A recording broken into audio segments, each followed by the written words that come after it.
Hello, Mithril here once again, getting back to the Legend of Zelda Second Quest 100% run. So there's nothing really keeping us in the Overworld today, which is kind of a good thing.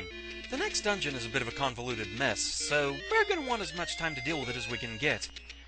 But yeah, we've already gotten all the heart containers out of here. And the rupees that I have on hand, I kind of need to hang on to them. So, no shopping trips today. Nothing preventing us from just moving on to the next dungeon.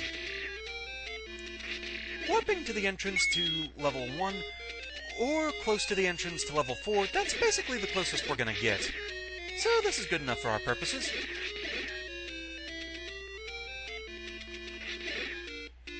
So we're just going to come up here,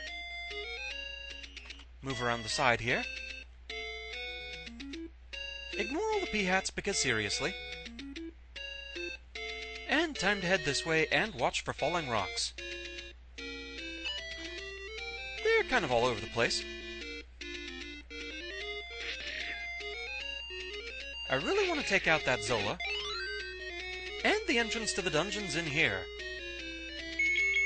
Yeah. Right about here. Pretty well hidden, that. On hindsight, I think this is what that dungeon clue was talking about that mentioned south of Arrow Mark hides a secret. Want to put that on Still Store, Cambot? Now, unless you have some way of seeing the entire map all at once, chances are you're not going to notice this just in passing. But in the second quest, the entrance to the 8th dungeon is located directly south of the tip of the arrow made of boulders, the area where we got the magical sword. So, I think that's what that hint was talking about, south of Arrow Mark hides a secret. But with that, let's just avoid the rocks and get in here. And that's the entrance to Dungeon 8. So, back in a moment.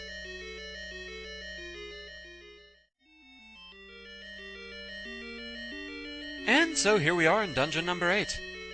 This is another one that's kind of complicated for showing everything off. Thankfully, I think I know where all we need to go, so let's get started. Right from the start, they give you a very annoying room. You need to push this block and get to the stairs without getting tagged by a red bubble. And they're certainly plentiful. We'll switch to the boomerang because, as always, keys. Lots and lots of them. We're going to be seeing this room a lot today. And so we emerge in a room full of Goriyas, or Goriyas, however you want to say it. It's another of those things, I don't think we really got too terribly far with it in the comments. It was said that in the CDI games it was said Goriya, but in the cartoon they said it Goriya, so who can say? Goriya, let's call the whole thing off. If we push this block, we have stairs going down, that leads back where we came from. We've also got the door to the right, we have the one above us that never opens. But we want to go this way. And we're going to deal with a trio of Dodongos. As usual, I just like to layer the bombs so that I can just quickly replenish the bomb supply. Of course, if they do that, that causes problems with that method. And we'll just go ahead and let you eat that one. Fine. Down we go. And we have a room full of bubbles and wall masters. And that clock just screwed things up. It freezes the wall masters, and as long as there's still one that hasn't emerged, we can't do what we really need to do in this room. Which is push that block. Oh, go away. Bloody annoying bubbles. But it's treasure time.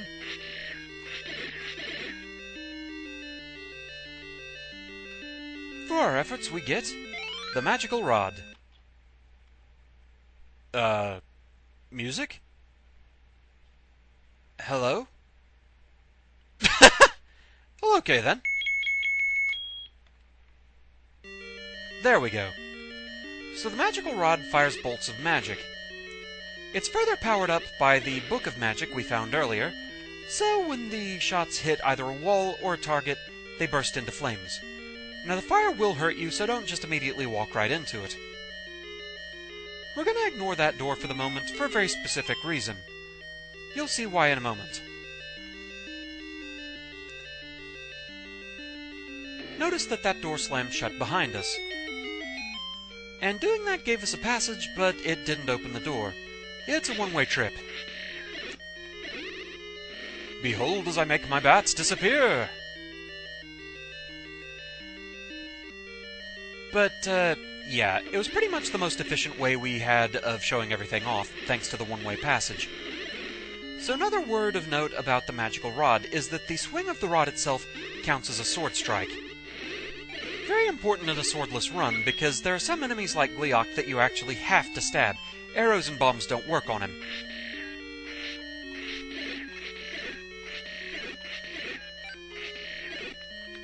So I think these sparkling ropes are another type of enemy that have a higher chance of dropping rupees. It at least seems that way.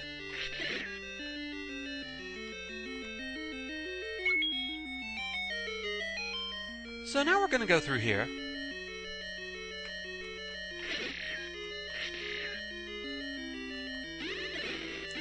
I'm just going to stay equipped with this for the moment because it's fun. Also good in rooms like this that have bubbles flying around. Gives you a backup plan if you lose your sword.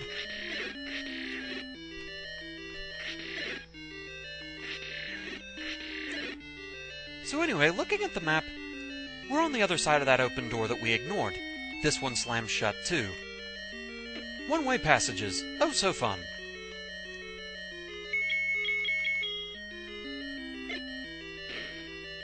So down we go. And more of these guys.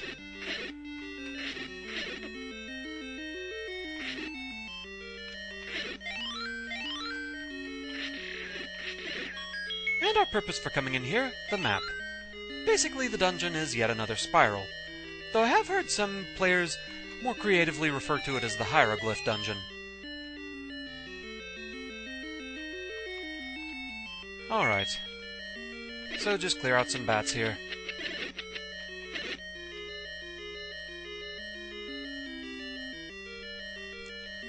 So yeah, really that was the most efficient way that we could show all that. Kind of a pain, but what are you gonna do? So I was told a quicker way to deal with Digdogger.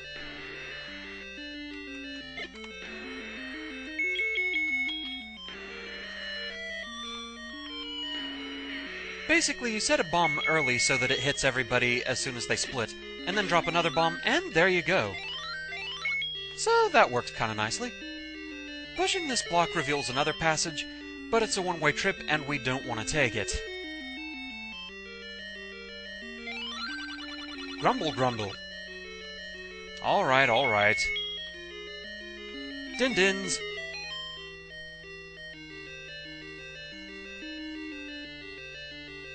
So, just as another bit of proof of concept here. The fire from the magical rod will also light darkened rooms. Well, something appeared. Oh, it was the compass. We have the little blinky light on the map now. I wasn't quite sure what I picked up for a moment there.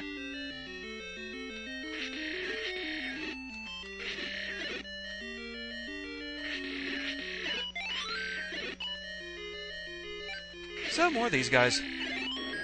And a key. And a way out.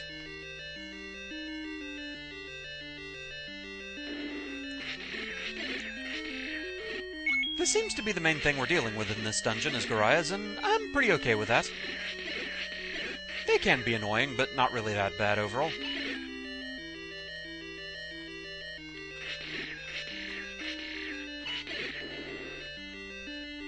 You have plenty of options of how to deal with them, unlike things like Dark Nuts or whatever. So we have another of these guys.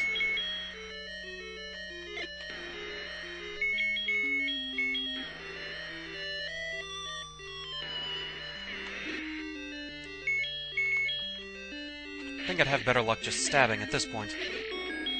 Yeah, I didn't really think I was going to get close enough to be able to deal with them with another bomb. And as long as you get that first bomb strike, one more hit with a magical sword is enough to take them down.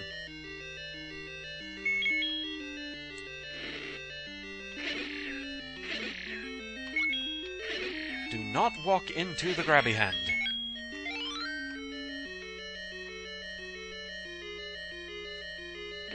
And we're just going to keep going this way. And more Dodongos. This is why you really want to keep that bomb supply replenished by doing the stun them with smoke method. Otherwise, you run out fast.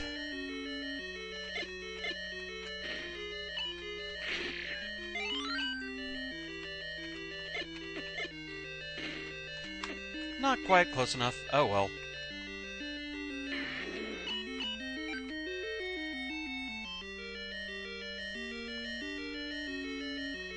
And another room full of red bubbles, because fun times. I would like this, please, thank you.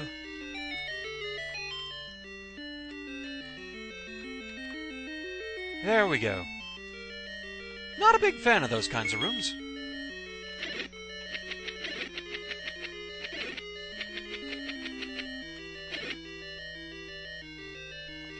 And this brings us here. So, let's see. At this point, I'm a little less sure of where I need to go, actually.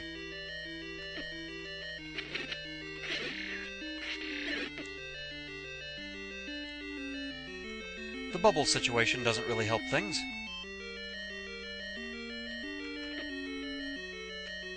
Okay, I think I remember where I need to go. I think we're gonna be okay. We need to go through here. And into a room full of Stalfos. They're just here, just chilling with everybody else.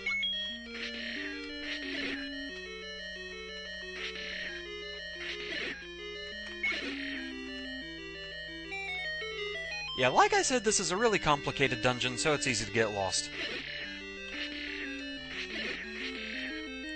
But with that, we have the magical key. If you look at our number of keys now, we have a key. The only key we'll ever need. It opens every door and never runs out. Lovely.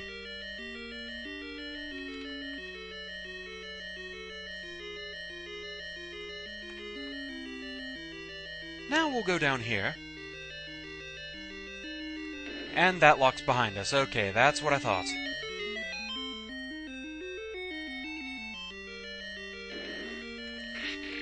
So much slowdown. But if they want to keep dropping rupees like that, I'm not going to complain.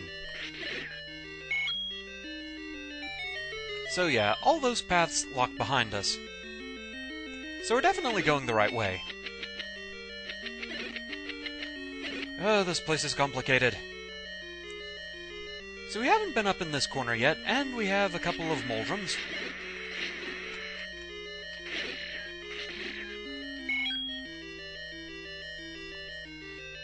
We need to go over here, and it's a bomb through.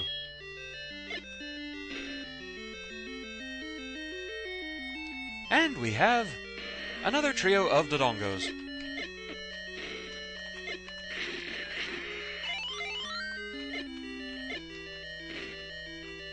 That worked out pretty well, and we get a key, not that we really care now, but it's just a matter of completion's sake. We weren't in either of those rooms. If we go down, though, we're going to get trapped, so we're going to go back through this passage.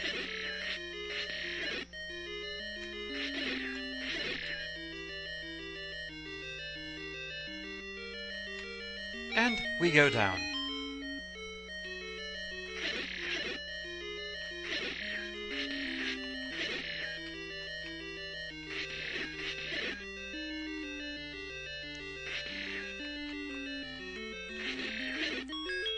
More rupees, thank you very much. Now, remember way back when I talked about the one-way passage that we did not want to take? It leads in here, but I think it puts you in the upper part of the room. And you end up having to loop around, and it's a very inefficient way of doing things, basically. It would have caused more problems than it was worth. Unless, of course, all you're interested in this dungeon is going after the Triforce, then it actually is kind of a shortcut.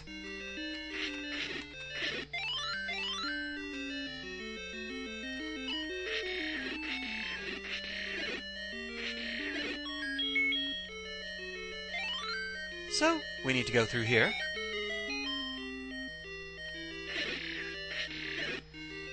Just secret passages all over the place in here. So yeah, we're pretty close to the Triforce fragment now.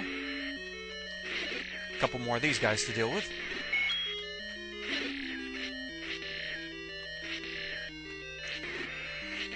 But you might have noticed we're nowhere near done with this dungeon just yet. You have the bomb selected already, you silly person.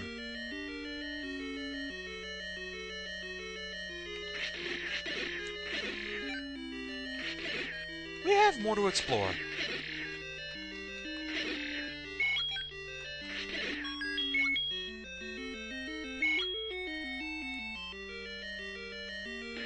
Hi there, Aquamentus. Just chilling out. Just hanging.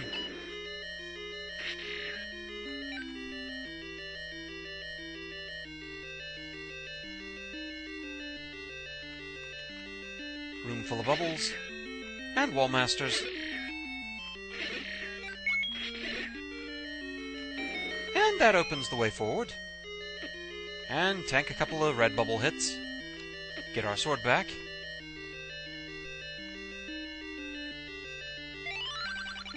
I bet you'd like to have more bombs. Why, yes, yes, I would. And with that, we are maxed out on bombs at 16 total. And if we check our map, all that's really left is going after the Triforce.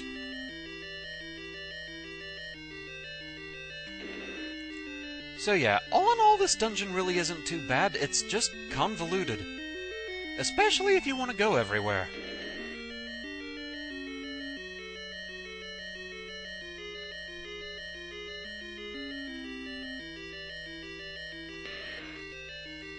So that will go up here. More Dodongos!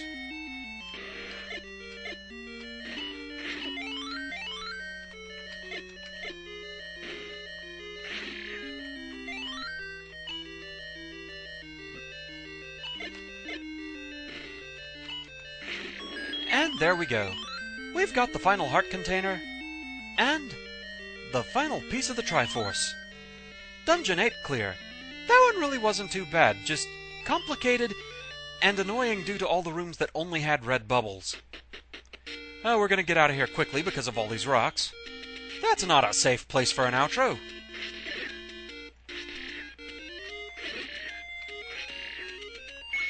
Just get rid of you. And there we go. That's where we're gonna call it for now. Thank you very much for watching. I hope you're enjoying the series so far, and I shall see you again next time. Until then, fare thee well.